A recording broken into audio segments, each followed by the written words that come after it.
Hey guys, I just wanted to kind of go over week 6 with you. I just graded week 5, and week 5 and week 6 are very similar as far as the expectation and the criteria.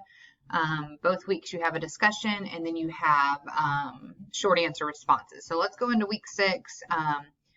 But I would advise you before you complete this week, I would go in and look at your grades because they're now available, see where you missed. I will say that you still need to, there's some of you guys they're doing great on discussions, but some of you guys do need to pay attention to the word counts because you're still missing credit or missing points for that each week. But go in and look, see if you missed any points on the actual assignment because the formatting is different, and most people that missed was because of the structure of their short answer responses, and I'll explain that in just a second. So coming in, you can see that we have the same idea. You're going to read Chapter 7 materials, review the PowerPoint, discussion, post and responses, and assignment. So here you have 5 questions, just like last week, same format. You're answering 1 paragraph per response. But I will tell you, some of you guys missed points because you didn't do a complete paragraph.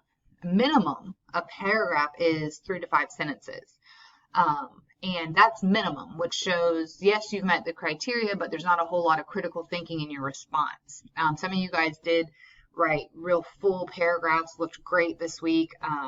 Content was all there and you received full credit. So if you missed points last week due to not having complete paragraphs, then make sure that you make that adjustment for this week's assignment. Also, make sure it is in paragraph format. Anytime that something is here in parentheses asking how I want it, make sure you submit it that way. Some of you you gave me the information, but you didn't put it in paragraph format. So in order to get complete points, make sure that you have it in paragraph, make sure that you have reviewed the material, and that you have responded appropriately.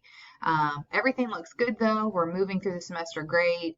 Look at your grades at any point. If you have questions, I try to get the grades out pretty quick to you guys so that you can kind of see where you're at, where you're standing, and also so you can make adjustments as we go forward with different assignments if there was a point deduction the week prior. So again, have a great week. Let me know if you guys have any questions.